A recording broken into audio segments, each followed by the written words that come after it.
once I get over the initial, well, this, I went to school for this. This is my education. This is my degree. I've been in this for 10 years. I'm just going to, leave it. There's a little bit of trepidation in that, but it just became a point of, I'll find something else. I'll do it.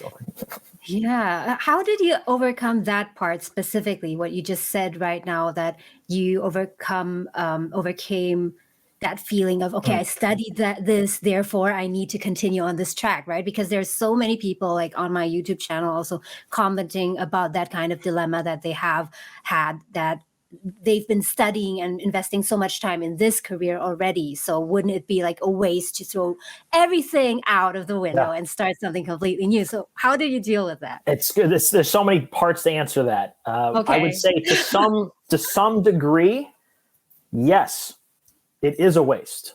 That's actually the way I would answer that question. And that's okay.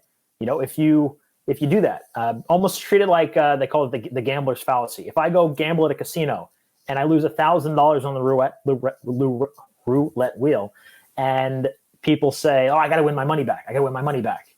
Nope, that money's gone. You're probably not going to win it back. But if you're not careful, you'll lose $2,000. So I would say, is to some extent, if you've spent 5 or 10 years in a degree and you say, well, I will have wasted this, you're right. But that time has passed. There's no time machine. You can't go back. Why not use that as an experience and say, look, well, if I've wasted, so to speak, 5 years, it doesn't mean it's a waste. You've learned experience. You've had education. You've learned what you don't want to do in your life. You don't want to waste 10 years. Sometimes knowing what you don't want to do with your life is much more important than knowing what you do want to do with your life. We ask, 17 and 18-year-old kids, they're kids to us, what do you want to do now? You graduate high school. What do you want to do with your life? I have no idea.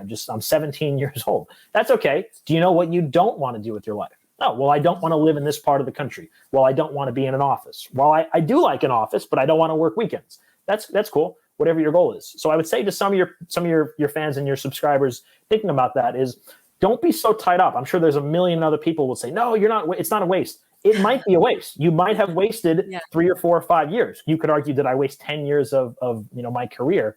But one, I have experience now. I know what I don't want to do. I did meet some great people. It's shaped where I am. I wouldn't be having this conversation with you right now if I wasn't in politics for 10 years and we wouldn't have met. You think about it. That would be bad. You're right. And even if it is a waste, it's never too late to start. It's where people get caught up. So, well, I've been in this career for 10 years. Well, 10 years from now, you're going to be in that career for 20 years and you're going to be unhappy for 20 years. Would it be better to be unhappy now? So a lot of people get caught up in that. Job and career more than anything else, as I mentioned, that's the one that gets people because we brace our entire lives around that.